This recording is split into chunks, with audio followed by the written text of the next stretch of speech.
BJP को नया कार्यकारी अध्यक्ष मिल गया है। बिहार के मंत्री नितिन नवीन को बीजेपी का राष्ट्रीय कार्यकारी अध्यक्ष बनाया गया है। नितिन नवीन बिहार में इस वक्त सड़क निर्माण मंत्री हैं। नितिन नवीन पटना के बांकेपुर से बीजेपी के विधायक रहे और उन्हें बिहार का युवा चेहरा माना जाता है। वो भारतीय युवा जनता मोर्चा के महासचिव भी रह चुके हैं।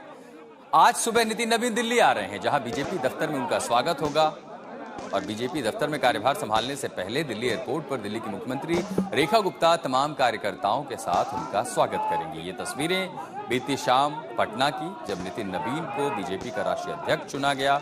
उसके बाद उन्हें अभिवादन देने के लिए उनसे मिलने वालों का तांता लग गया, बधाई देने वालों का तांता लग गया, फूल मालाओं से स्वागत हुआ। तो जश्न में आतिशबाजी भी हुई। बिहार में जीत मिली है बड़ी एनडीए को और उस जीत के बाद अब बिहार से ही बीजेपी को अगला राष्ट्रीय अध्यक्ष मिलेगा।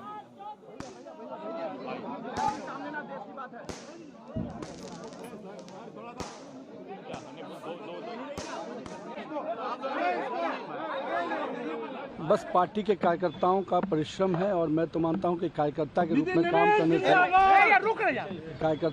काम करने से पार्टी के वरिष्ठ नेता हमेशा आपको ध्यान देते हैं और मैं तो इसके लिए बस पार्टी के नेताओं के साथ और उनके साथ जो आशीर्वाद मिला है उसको आगे काम करेंगे। बिहार से नितिन नवीन पहले ऐसे नेता हैं जो बीजेपी के कार्यकारी अध्यक्ष बने हैं। नितिन नवीन को बधाई देने वालों का तांता लग गया है। भारतीय जनता पार्टी के लिए गौरव का क्षण है। बिहार का एक सामान्य कार्यकर्ता के तौर पर लंबे समय से नितिन नवीन जी काम कर रहे हैं और युवा चेहरा एक नौजवान को राष्ट्रीय स्तर पर काम करने का मौका आदरणीय प्रधानमंत्री जी ने और राष्ट्रीय अध्यक्ष जी ने दिया है। इसके लिए बधाई देता हूं। कार्यकारी अध्यक्ष के तौर पर, एक सामान्य कार्यकर्ता के तौर पर, राष्ट्रीय अध्यक्ष के तौर पर काम करने का काम नितिन नवीन। ये बिहार के लिए ऐतिहासिक क्षण है। भारतीय जनता पार्टी के लिए बहुत ही ऐतिहासिक दिन है कि बिहार के धरती से कोई आज राष्ट्रीय कार्यकारी अध्यक्ष भारतीय जनता पार्टी के बनाए जा रहे हैं। ये हमारे लिए, पूरे बिहार के लिए सौभाग्य का विषय है और नितिन नवीन जी को पूरा बिहार के भारतीय जनता पार्टी की ओर से मैं हार्दिक बधाई देता हूं और केंद्रीय नेतृत्व को भी बधाई देता हूं कि आज बिहार से इतना बड़ा सौभाग्य भारतीय जनता पार्टी को मिला है। हम लोग सब शुभकामना देते हैं। इतनी बड़ी जिम्मेवारी पार्टी में दी है उनको और पूरा देश के लिए और खास करके बिहार के लोगों के लिए कि बिहार सरकार में मंत्री रहे, विधायक रहे, उनके पिताजी विधायक रहे और बहुत पुराना उनका पार्टी से लगाव रहा। पूरा अभी इस चुनाव में भी जिस तरह से वो एक्टिव थे पूरा कार्यक्रम को लेकर के, अन्य चीज़ों को लेकर के, तो हम सब के लिए बहुत खुशी की बात है। तो हम सब लोग उनको शुभकामना देते हैं।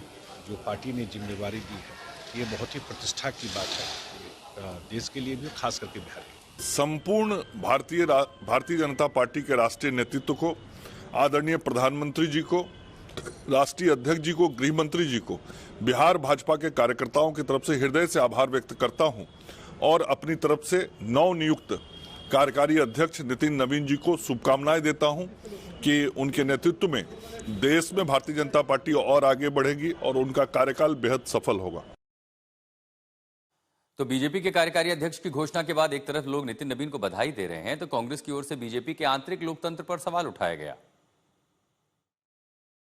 देखिए, ये बीजेपी का, भारतीय जनता पार्टी का आंतरिक मामला है, लेकिन चूंकि श्री नितिन नवीन जी बिहार की माटी के लाल हैं, बिहार सरकार में माननीय मंत्री हैं, तो एक बिहारी होने के नाते हम उनको ढेर सारी बधाई देते हैं, उनके लिए मंगल कामनाएं करते हैं। नितिन नवीन जी सरल और सौम्य स्वभाव के लिए जाने जाते हैं, कर्मठ कार्यकर्ता, ऊर्जावान कार्यकर्ता रहे हैं, मिलनसार व्यक्ति हैं, सब लोगों से उनका संबंध रहता है और एक कार्यकर्ता के रूप में उन्होंने अपने काबिलियत के दम पर विधायक और सरकार बिहार में मंत्री के रूप में और एक राष्ट्रीय कार्यकारी अध्यक्ष के रूप में अपनी जगह बनाई है।